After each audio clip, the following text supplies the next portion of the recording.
যে সরকার কিনা শরীফ ওসমান হাদির হত্যার বিচার করবার প্রতিশ্রুতি দিয়েছেন, যে সরকারের প্রধান উপদেষ্টা লাখো মানুষের জানাজায় দাঁড়িয়ে বলেছেন যে তারা হত্যাকারীদের বিচার করবেন, তাহলে সে আশ্বাস দিতে কোনো উপদেষ্টা কেন শাহবাগ আসছেন না? কারণ কেউ কি অপেক্ষা করছেন সারা দেশে এই অবরোধ ছড়িয়ে পড়বে, এই আন্দোলন ছড়িয়ে পড়বে? কেউ কি অপেক্ষা করছেন যে এই আন্দোলন, এই অবরোধ শেষ পর্যন্ত এমন একটা রাজনৈতিক বিপ্লবে রূপ নেবে যেই পক্ষটি সেই 2024-এর আগস্ট থেকে বলছেন যে বিপ্লব অসমাপ্ত আছেন? বাংলাদেশে ইনকিলাব মঞ্চের আহ্বায়ক শরীফ ওসমান হাদির হত্যার বিচার দাবিতে লাগাতার অবরোধ কর্মসূচি পালন করছে শাহবাগে ইনকিলাব মঞ্চের নেতা কর্মী সমর্থকেরা। ইনকিলাব মঞ্চ শরীফ ওসমান হাদির তৈরি এই দলটির আহ্বানে হাদির হত্যার বিচারের দাবিতে এই অবরোধ কর্মসূচিতে অনেক নারী, শিশু, পুরুষ মানে সাধারণ মানুষ যোগ দিয়েছেন, সে কথা শুক্রবার রাতে সংবাদ মাধ্যমগুলোতে আসে এবং শীতের রাত 14 ডিগ্রি সেলসিয়াসের মতো তাপমাত্রা ছিল শুক্রবার রাতে। সে সময়ও শত শত হাজার হাজার নারী, পুরুষ, শিশু, এমনকি সপরিবারে মানে স্বামী, স্ত্রী, সন্তান, শিশু সন্তান নিয়ে এসে হাদির হত্যার বিচার দাবিতে শাহবাগে জড়ো হয়েছেন। এ খবর সংবাদ মাধ্যমে প্রকাশিত হয়। যেটা আমার কাছে খুব কৌতূহলোদ্দীপক মনে হয়েছে সেটা হচ্ছে শুক্রবার রাতে যেমন আমরা দেখি যে কোনো সংবাদ মাধ্যমে খবরটা আপডেট হচ্ছে না, মানে ঘন্টায় ঘন্টায় শাহবাগে এই যে অবরোধ চলছে নারী, শিশু, পুরুষদের ইনকিলাব মঞ্চের আহ্বানে, সেখানে কি বক্তৃতা হচ্ছে, কি স্লোগান চলছে, কারা সেখানে জড়ো হলেন, এ বিষয়ে যেমন কোনো বিস্তারিত জানা যায় না, কোনো সংবাদ মাধ্যম খবর দেয় না। মানে ওখানে অবরোধ চলছে, সারা রাত আজ অবরোধ হবে এ খবরটা থাকে। তেমনি শনিবার দিনেও সারাদিন ধরেই হাদি হত্যার বিচার দাবিতে শাহবাগে অবরোধ চলছে। এই অবরোধ লাগাতার চলবে। এ অবরোধ শুধু শাহবাগে নয়, কিন্তু রংপুরে, সিলেটে, চট্টগ্রামেও অনুষ্ঠিত হচ্ছে। সেসব খবর টুকরো টুকরো ভাবে পাওয়া গেলেও এই যে শাহবাগে অবরোধের ফলে যান চলাচল বন্ধ হয়ে গেছে, শাহবাগের যে চত্বরটিকে এখন শহীদ হাদি চত্বর নাম দিয়েছেন ইনকিলাব মঞ্চ বা হাদির ভক্ত সমর্থকেরা, সেই চত্বরটি দিয়ে যান চলাচলও বন্ধ হয়ে গেছে। এ খবর পাওয়া গেলেও মানে ঢাকা শহরের বুকে এমন একটা আন্দোলন চলছে, কিন্তু সে আন্দোলন কিসের দাবিতে, কি ডেডলাইনের ভিত্তিতে চলছে, কি আলটিমেটাম আছে, কারা সেখানে বক্তব্য দিচ্ছেন, কারা সেখানে গিয়ে যোগ দিচ্ছেন, এসবের দেখবেন কোনো বিস্তারিত পাওয়া যায় না। নানা রকম অনুসন্ধানে এ খবর মানে বিভিন্ন ভিডিও কিংবা সংবাদ টুকরো টুকরো খবর মিলিয়ে জানতে পারি যে জাতীয় নাগরিক পার্টির নেতা হাসনাত আব্দুল্লাহ সেখানে গিয়েছিলেন এবং প্রথম আলো এর সহ আমার দেশ, এমনকি আমার দেশ পত্রিকা, যেই আমার দেশ পত্রিকার সম্পাদক মাহমুদুর রহমান, যিনি কিনা হাদি গুলিবিদ্ধ হওয়ার পর শহীদ মিনারে ইনকিলাব মঞ্চের আহ্বানে ডাকা প্রতিরোধ সমাবেশে গিয়ে সমমনা সব রাজনৈতিক দলগুলোর সাথে মিলে শপথ বাক্য পাঠ করালেন ভারতীয় আধিপত্যবাদের বিরুদ্ধে এবং হাদি হত্যার বিচারের দাবিতে। যেই মাহমুদুর রহমান হাদি গুলিবিদ্ধ হওয়ার পর ঘোষণা দিয়েছিলেন যে তিনি ইনকিলাব মঞ্চ সহ হাদির অসমাপ্ত কাজ সমাপ্ত করবেন, এমনকি আমার দেশ পত্রিকাতেও আমি দেখছি না কোনো মানে ঘন্টায় ঘন্টায় বা যেরকম হওয়ার কথা একটা আন্দোলন চললে সেরকম কোনো খবর আপডেট হতে দেখা যাচ্ছে না। কিন্তু মনে রাখবেন, এই যে শাহবাগ অবরোধ হয়ে আছে জুম্মার নামাজের পর থেকে শুক্রবার সারা রাত অবরুদ্ধ ছিল। শনিবার সকাল 8:30টার দিকে শাহবাগ চত্বর থেকে অবরোধকারীরা সরে, অর্থাৎ ইনকিলাব মঞ্চের নেতা কর্মীরা সরে আজিজ সুপার মার্কেটের সামনে আসেন, কারণ শনিবার সকালে ওসমান হাদির কবর জিয়ারত করতে সেখানে যাওয়ার কর্মসূচি ছিল তারেক রহমানের এবং সেই কর্মসূচি পালনের সুবিধার্থে সে সময় সেখান থেকে সরে আসেন। 12টার দিকে গিয়ে আবারও ইনকিলাব মঞ্চ শাহবাগ অবরোধ করেছে। বিকাল বিকালের দিকে সিলেটে, চট্টগ্রামে এবং রংপুর বিশ্ববিদ্যালয়ের সামনে আবু সাইদ চত্বরে ওসমান হাদির হত্যাকারীদের বিচার দাবিতে এই সমাবেশ হয়েছে ওই সব শহরেও।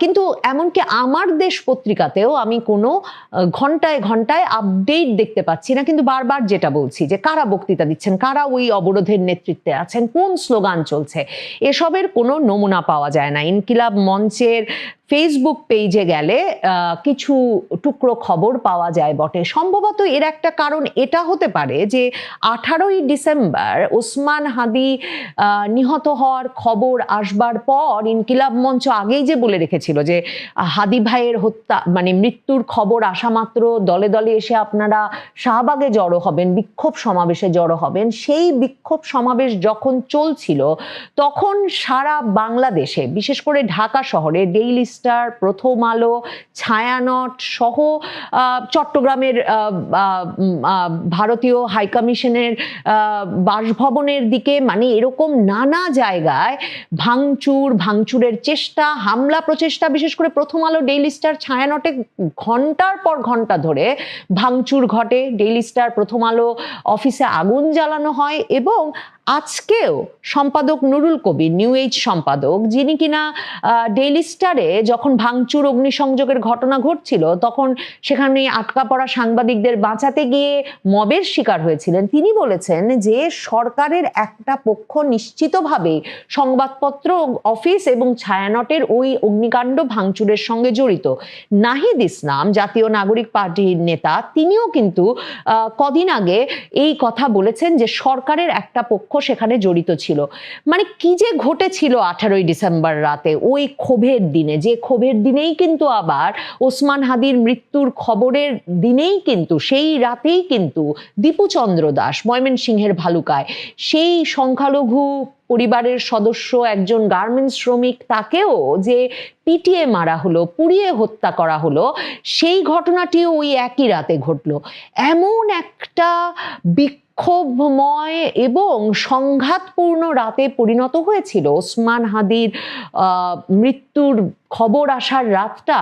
সম্ভবত সে কারণেই কি সংবাদ মাধ্যমগুলোকে এমন কোনো নির্দেশনা দেওয়া হয়েছে যে তারা যাতে এই বিক্ষোভ কর্মসূচির খবর বিশেষভাবে প্রকাশ না করে। কারণ সাংবাদিকতার দীর্ঘ সময়ের অভিজ্ঞতা থেকে এটা নিশ্চিতভাবে জানি যে সংবাদ মাধ্যমে বিক্ষোভের খবর যথাযথভাবে প্রকাশিত হতে না থাকলে আসলে বিক্ষোভটা ছড়িয়ে পড়ার সম্ভাবনা অনেক ক্ষেত্রেই একরকমের প্রশমিত করা যায়।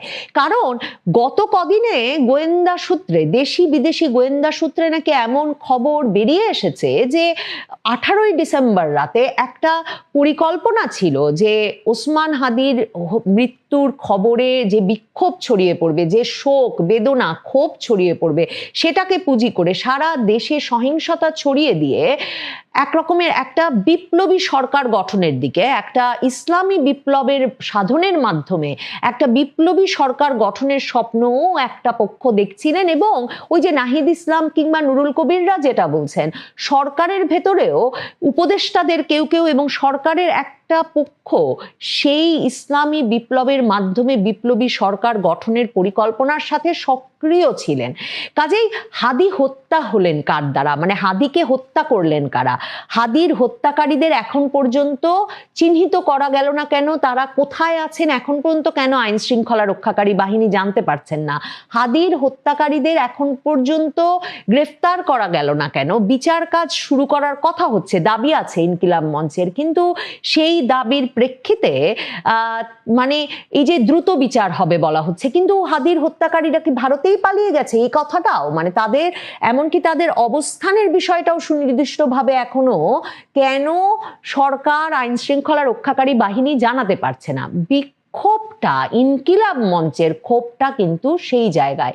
এবং তারা এখন বলছে ততক্ষণ তারা শাহবাগ ছাড়বে না। এখনো তাদের লাগাতার অবরোধটা ঢাকা কেন্দ্রিক।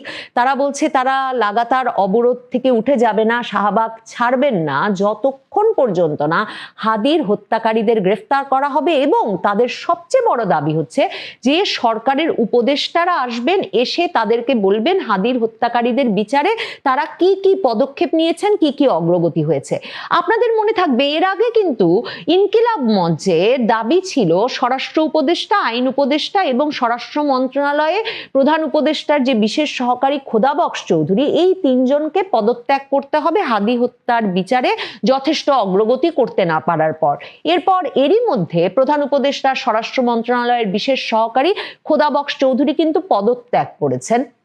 এখন হাদির ইনকিলাব মঞ্চের নেতাদের দাবি হচ্ছে যে উপদেষ্টাদের আসতে হবে শাহবাগে, এসে ব্যাখ্যা করে বলতে হবে হাদি হত্যায় কি অগ্রগতি হয়েছে। মানে তার মানে তাদের যে দাবিগুলো, সেই দাবিগুলো কিন্তু একরকমের পরিবর্তনশীল।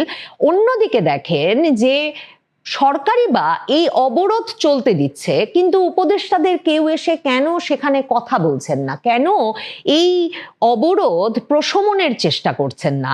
তার মানে কি এমন একটা আশঙ্কা করবার কারণ আছে যে এই সমাবেশ হয়তো একটা জাতীয় সমাবেশে সারা দেশে ছড়িয়ে পড়তে পারে, সারা দেশে এই সমাবেশে থেকে এমন একটা বিক্ষুব্ধ জনগোষ্ঠী এরপর যে কোনো দাবিতে, যেমন ধরুন এই দাবি তো উঠেছে ইনকিলাব মঞ্চের তরফে যে হাদি হত্যার বিচারের আগে কোনো নির্বাচন হতে পারে না, এরকম কোনো দাবিতে সারা বাংলাদেশে আন্দোলন ছড়িয়ে পড়বে। সরকারের কোনো পক্ষ বা সরকারের ওপর প্রভাবশালী কোনো রাজনৈতিক পক্ষ কি চাইছে যে এই আন্দোলনটি বড় হোক, সাধারণ মানুষের ক্ষোভ বিক্ষোভ এর ওপর ভিত্তি করে এই আন্দোলনটি এত বড় হয়ে উঠুক যে সারা দেশে একটা রাজনৈতিক বিক্ষোভে এটি রূপ নিক? মানে অনেক সম্ভাবনা তো থেকে যায় যদি লাগাতার অবরোধের সুযোগ দেওয়া হয়, অথচ সরকারের তরফে যারা অবরোধ করছেন, যারা বিক্ষোভ করছেন,